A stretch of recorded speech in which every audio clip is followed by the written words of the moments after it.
குட்டீஸ் எல்லாருக்குமே வந்து பாத்தீங்கன்னா ஒரு சிறப்பான தரமான ஒரு குட் ஆஃப்டர்நூன்பா. வீடியோக்குள்ள போறதுக்கு முன்னாடி 11th ஹிஸ்டரி சப்ளிமெண்டரி எக்ஸாம் இதுதான் வந்து வரும். இதை பத்தி தான் இந்த வீடியோவில் நம்ம பார்க்க போகிறோம் நண்பர்களே. குறிப்பாக நம்முடைய தமிழகத்தை பொறுத்த வரைக்கும் வந்து பாத்தீங்கன்னா 11th ஹிஸ்டரியை பொறுத்த வரைக்கும் சப்ளிமெண்டரி எக்ஸாம்க்கு குறிப்பிட்டது சிலது தான் வந்து பார்த்தீங்கன்னா வருவதற்கு வாய்ப்புகள் வந்து இருக்குது அப்படின்றது வெளியாகிருக்கு. அதை பற்றி தான் இந்த வீடியோவில் நம்ம பார்க்க போகிறோம் அப்படின்னே வந்து சொல்லலாம் நண்பர்களே. குறிப்பாக வந்து பார்த்தீங்கன்னா 11th ஹிஸ்டரியை பொறுத்த வரைக்கும் மொத்தமாக டோட்டலாக எவ்வளவு மார்க்ஸ்க்கு வந்து பார்த்தீங்கன்னா கேட்கிறாங்க அப்படின்னு சொல்லிட்டு உங்களுக்கு தெரியும்னு நினைக்கிறேன். 90 மதிப்பெண்கள் கொண்ட ஒரு வினாத்தாள் உங்களுக்கு இருக்கு.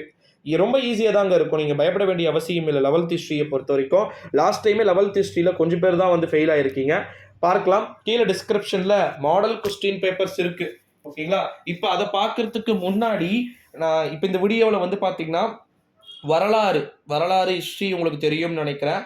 அதில் வந்து பார்த்தீங்கன்னா ஃபஸ்ட்டு நீங்கள் கொஸ்டின் பேப்பரை ஓப்பன் பண்ண உடனே மொத்த மதிப்பெண்கள் மேக்சிமம் மார்க்ஸ் வந்து 90 மார்க்குக்கு வந்து பார்த்தீங்கன்னா உங்களுக்கு வினாத்தாள் இருக்கும். அதில் ஃபஸ்ட்டு 20 மார்க்லேயே நீங்கள் பாஸ் ஆகிற ஸ்டூடெண்ட்ஸ் இருப்பீங்க. அதாவது ஃபஸ்ட்டு 20லேயே மார்க்ஸ் வந்து பார்த்தீங்கன்னா இருக்கிறதுக்கு வாய்ப்பு இருக்குது. இந்த 1 மார்க்ஸை முடிச்சிட்டிங்க அப்படின்னா பார்ட் 2 அப்படின்னு சொல்லிட்டு 2 மார்க் கொஸ்டின்ஸ் வந்து இருக்கும். அதில் வந்து 10 கொடுத்துட்டு எதனா 7 எழுத சொல்லுவாங்க. அந்த 7ல் 1 வந்து பார்த்தீங்கன்னா கம்பல்சரியாக வந்து இருக்கும். இந்த 2 மார்க்ஸ் எல்லாமே மோஸ்ட்லி வந்து பேக்காகவே வந்து இருக்கிறதுக்கு வாய்ப்புகள் இருக்கு. ஸோ அதனால வந்து நீங்கள் பயப்பட வேண்டிய அவசியம் வந்து கிடையாது. இதை முடிச்சிட்டீங்க அப்படின்னா அடுத்ததாக வந்து எப்படி சொல்கிறது, இதில் இந்த 2 மார்க்கில் யூசுஃப் கான், வராஹன் பகோடா, அதாவது what do you know of pakoda, அப்புறம் யூசுஃப் கான், இதோடைய அந்த ஷார்ட் நோட்ஸ் எழுத சொல்லுவாங்க, டெஃபினிஷன், இந்த மாதிரி 2 மார்க்ஸ் வந்து அமையும். அடுத்தது 3 மார்க்ஸ் வந்து எப்படி அமையும் அப்படின்னு வந்து பார்த்தீங்கன்னா அதுவுமே மோஸ்ட்லி புக் பேக்கில் ஹரப்பா வந்து கேட்பாங்க. அவங்களுடைய அந்த கான்ஃபிடென்ஸ், அதாவது குறிப்பாக வந்து அவங்க எது பிலீஃபாக வந்து பண்ணுறாங்க. குதுப் மினார் கேட்பாங்க, மினாண்டர் கேட்பாங்க, பழவேற்காடு ஷார்ட் ஃபிலிம்ன்ற பாருங்க ஷார்ட் நோட் வந்து கேட்பாங்க.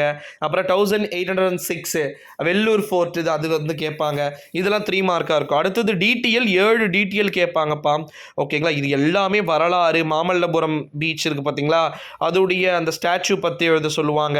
அப்புறமா பக்தி இயக்கத்தின் சிறப்பியல்புகளை வரிசைப்படுத்துக அப்படின்னு சொல்லிட்டு, அதாவது பக்தி மூமெண்ட்டு, இந்த டீட்டெயில். அப்புறமா குஷானர் உங்களுக்கு தெரியும் அப்படின்னு வந்து நினைக்கிறேன். ரொம்ப ரொம்ப இம்பார்ட்டண்ட்டு குஷானா பீரியட்ல இருந்து இருக்கக்கூடிய விஷயங்கள். வீரபாண்டிய கட்டபொம்மன் டீட்டெயில், இதெல்லாம் ரொம்ப ரொம்ப இம்பார்ட்டன்ட். இதை முடிச்சிட்டிங்க மேப்பு.